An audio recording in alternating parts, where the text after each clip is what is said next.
What's up, YouTube? Today we're going over MCDP-7. Now, this is a Marine Corps document that goes over taking charge and owning your learning ability, your learning process, your learning everything. Okay? Whenever you're doing a certain task, let's say changing a tire. If you don't know how to change a tire, then you're probably going to struggle with it compared to someone who's been, let's say a mechanic, who's been changing tires for at least 3 years now, right? In life, you're going to come across things that you don't know how to do, but it's your responsibility to figure out how to do them, no one else's. So if you don't know how to change a tire, what do? You do some research, okay? This means, let's say, for example, you go to the library or you use Google and you say, how do I change a tire? Right? And now it's probably going to give you a couple of basic steps. Oh, make sure the car is in park.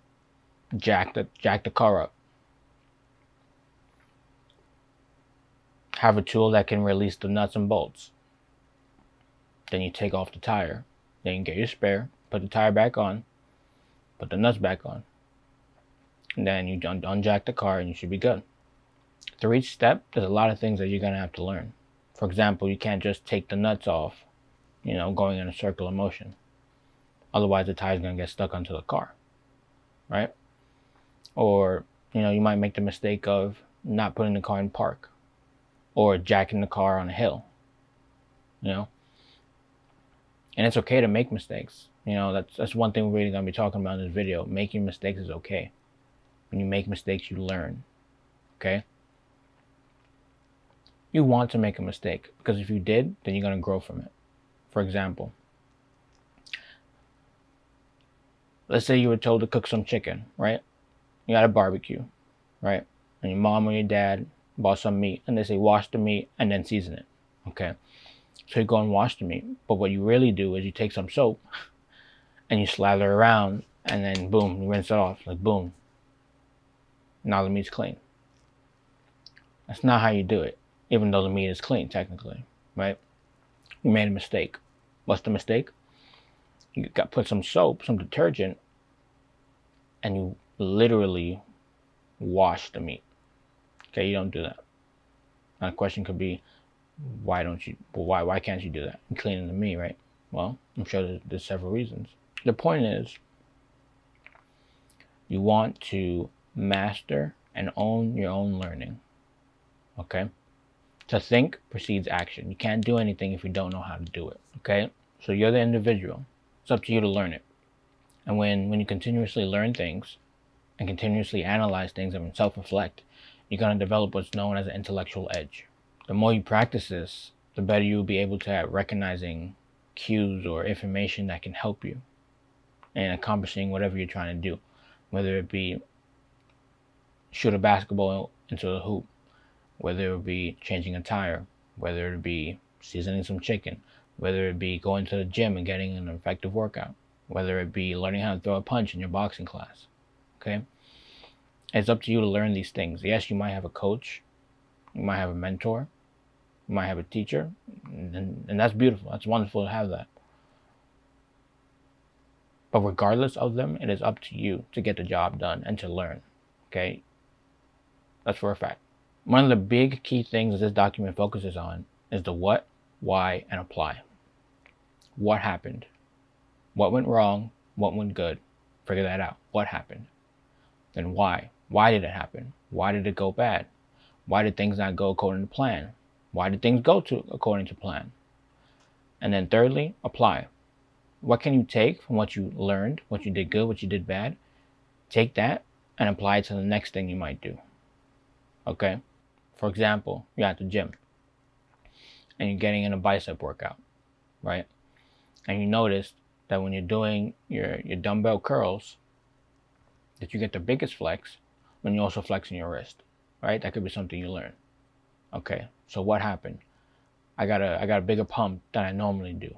Why? Well, it seems to be that when my wrist is flexed, I get more of a pump. And then, going home, maybe on your way home, you can be like, how do I get the biggest pump? Or why my wrist is flexed, my biceps is more pumped, right? And then you apply what you learned, and you apply that new knowledge to the next time you work out. So each time you work out, you're getting better at it, more efficient at it, more competent. Okay? Another big key thing that they do is they stress education versus training. Okay? So education is the process of learning what you do not know. If you don't know how to ride a bike, you educate yourself. If you don't know how to change a tire, you educate yourself. If you don't know how to cook some chicken, you educate yourself. Right? Education deals with the unknown. Training deals with the known. Training is taking what you did not know, taking your education, and applying it. You didn't know how to ride a bike. Okay, so you look up, okay, I sit down on the bike, I push off, and I just keep my feet on the pedals. Okay, that's what they're telling me to do. Well, you take your bike, you go outside, you go to the park, do exactly that. That is training. Training is live feedback learning. You can think of it like that. Okay, now you can't learn anything if you don't have education and you don't have training. But most importantly, if you don't put them together, if you don't use them together, you're not going to learn anything. You can't have one without the other. You can't have education with no training. You can't have training with no education. Okay? So we talked about education and learning and the what, the why, and apply. Okay? We encompass all of those into one main goal: to become something that's known as a continuous learner. Okay? So let's think about it. What happens when you apply the what, why, and apply? And what happens when you do education and when you do training? Well, the whole point of doing all those things is to figure out how to tackle a problem. The better you are at practicing all these things, the easier it's going to become for you to come across a new problem that you know how to handle like that. So, when you continuously practice this, you are becoming a continuous learner. A continuous learner is someone who seeks greater understanding in almost everything they do. Okay? So, for example, let's say you're working at a job.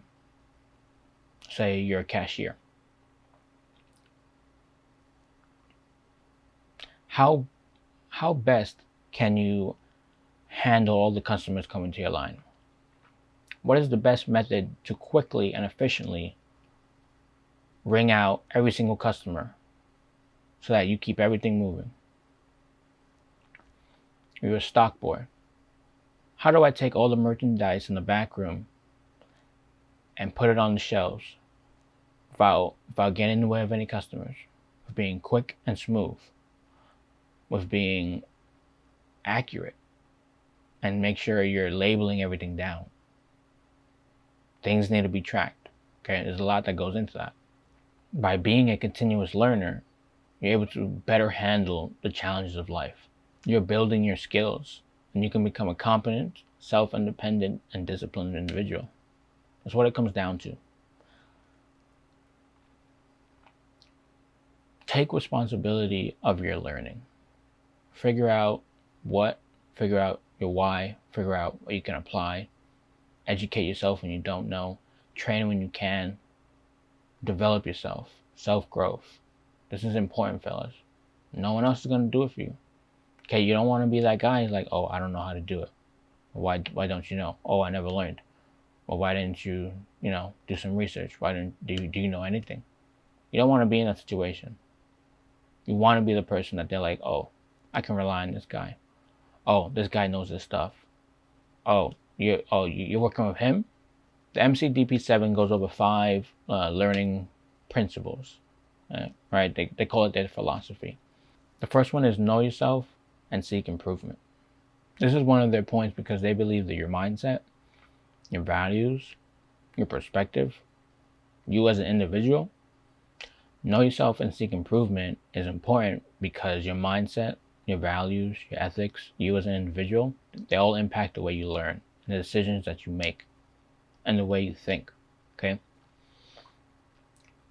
By understanding these perspectives, by understanding how all these things can affect you, you can better tailor your learning process to yourself.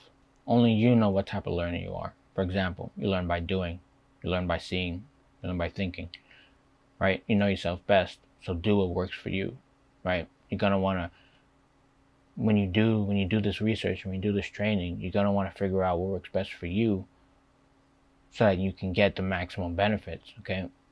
Because you don't want to do things and waste your time, right? You're not about wasting time. Do not be about wasting time. Wasting time is one of the worst things you could possibly do, okay? Time is a big asset. Use it wisely. Use it effectively. Value your time. The second core philosophy that they have is being ready and willing to learn. Why is this important? You ever come across a guy or a fella who's like, oh, I don't need to do that. Oh, I already know how to do that. Oh, you don't gotta tell me, I know. Oh, you know, like they think they know everything, right? Guess what, fellas? Stop fooling yourself. You might know a lot, you might know a little, but you don't know it all. Okay? Be humble. Okay? The more you learn, the more you realize you need to learn more because there's a lot that you don't know. Okay? When you get the proper mindset, when you practice humility, it puts you in a space where you're like, I don't know this, but this person right here knows it, or this research, this paper that I'm reading knows more about it. So let me step back, let me read, let me analyze, let me observe, let me evaluate, and let me see what I can take from this and apply it for when I go and do whatever task that needs to get done. Number 3, understand why you are learning. The better you can understand why you're learning a certain thing and how it relates to the overall goal, the better you are able to figure out what exactly you need to pay attention to, what exactly you need to learn. What's the key thing that you're missing, so that when you go and do the thing you gotta do, it clicks and it makes sense. Okay? Most of the time, when you're doing something new, you're not starting from scratch. Okay? You got some knowledge on you, you got some memories, you got some training, right? It's not normally from scratch unless you're doing something totally new, which is rare. Okay? So when you have to go and educate yourself, just focus on the know, what you do know, and pay attention to what you don't know. Okay? And then take the two, mix them, and go about your day and do what you gotta do. Number 4, provide and receive constructive feedback. Fellas, feedback is crucial. Okay? First, let's focus on the receiving constructive feedback. Why would you want to receive feedback? A couple of reasons. 1, it tells you from an outside perspective what it seems to be the problem, maybe what it seems that you're doing right or what you're doing wrong. Hey, I noticed that when you do this, it's one of those things where when you're focused on what you're doing, sometimes it's hard to analyze yourself in the moment, right? Sometimes you have to step back, see a video that was recorded of you, or read some notes that were taken of you, both which are feedback, and figure out what you can do better the next time around, right? For example, let's say you have a coach and he's teaching you how to shoot basketball, right? You practice on your own and you shoot the ball. Sometimes you get it in the hoop, sometimes you don't. Things happen, that's normal. The more you practice, better bet that almost 99% of the time you're going to be making the shot. Now there are 2 types of feedback that the document goes over. One called intrinsic and one called extrinsic. So intrinsic focus on feedback that you give yourself. So for example, let's say you like to bowl, right? Like you go to the bowling alley, you get a bowling ball, and you shoot it down the lane, right? and you're doing this, you're setting up your shot, and you're going, and you release the ball, and boom, hits the side, you hit no pins at all, right? So in your mind, you might say something like, okay, the next time I go for a shot, I need to make sure that I at least send it down the middle. No, even better, at least I do not send it to the gutter. Do not have a gutter ball. And you'll focus, and maybe your one goal for that entire match, no gutter ball. Now, extrinsic feedback would be someone watching you, right? And so they see what you did wrong, right? Because normally when you receive feedback, it's from someone who knows how to do what you're doing at a high level, right? So now you have your bowling coach. He comes up to you after your shot, and he's like, I see what you did, right? I'm noticing when you're taking your shot, at the last second, you move your wrist and the ball goes to the left or the ball goes to the right, right? Now he's saying, here's how you fix that, okay? And he gives you some method of fixing it, right? So what was happening? Gutter ball. Why it was happening? Wrist movement at the last second. So now you take both of those things that he told you and you apply them to your next shot. And lastly, it'll be your coach showing you, by him doing it himself, how to get a good shot. So number 5, learning is purpose driven for competence. The more you understand a problem, the better you're able to take action and own it and take care of it, right? The whole point in learning is to be better at doing something, no matter what it is, no matter what you're learning. Be better at it. That's the whole point. And the more you practice being better at it, the more you educate yourself, the more training you do, the more self-reflecting, the more feedback you get, the better it is that you are going to be the next time around, right? You start off with never changing a tire. You don't know how to do it, so you educate yourself and then you practice. The first time, maybe it'll take you an hour. The second time, 45 minutes. The third time, 30 minutes. The fourth time, 15 minutes. Right? The whole thing is that you're going to improve every time you do it again, every time you practice. Eventually, you've been changing tires for maybe a year, but you're a pro. You're a pro. You know exactly what you need to focus on. You know exactly how to handle it. You can analyze the situation, the terrain you're in. Maybe you're on the side of the highway. Maybe you popped a tire in the mountains.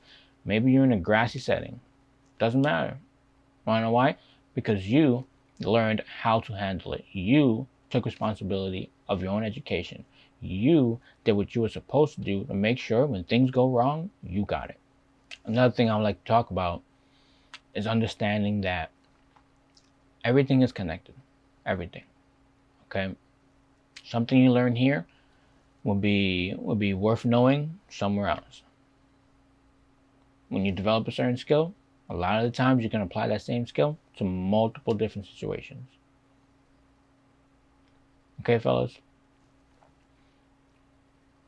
Take responsibility for your own learning. Figure out the what, why, and the apply.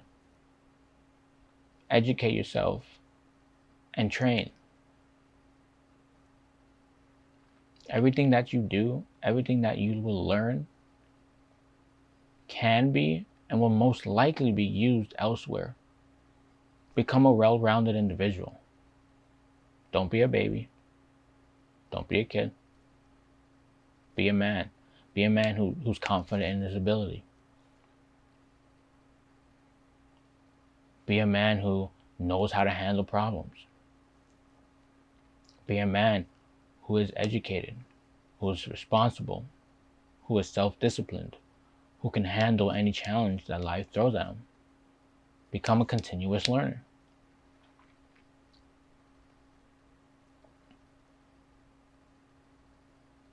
Start now. Don't be that kid who thinks he knows everything. You don't. You don't. Einstein didn't even know everything. Look at all the people you look up to. They didn't know everything. They all started as a noob, as a beginner, as a simp. But look at them now. I'm going to leave you off with one more thing, okay? It's the key advice for today. That is to live despite fear. Okay? Fear isn't something you run away from. Unless you're in a situation where you're in danger. Okay? But let me make it clear, that's not the fear that I'm talking about. The fear I'm talking about is you being afraid to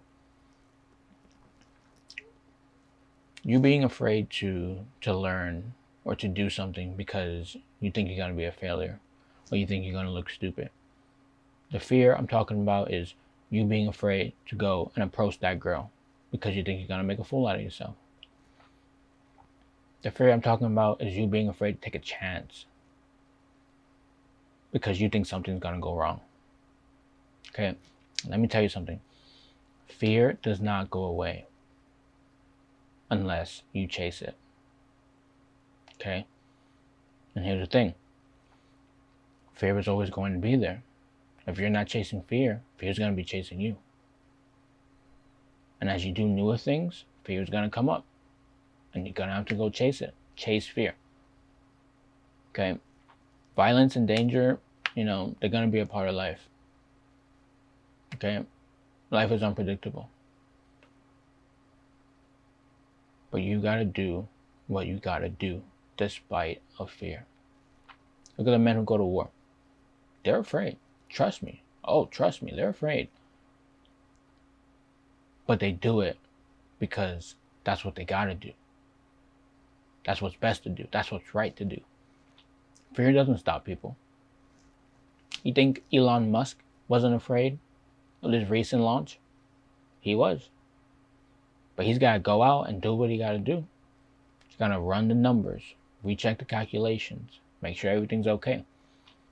In the end, anything can happen. Anything can be off. But you still got to try. Okay? Live despite of fear. Done.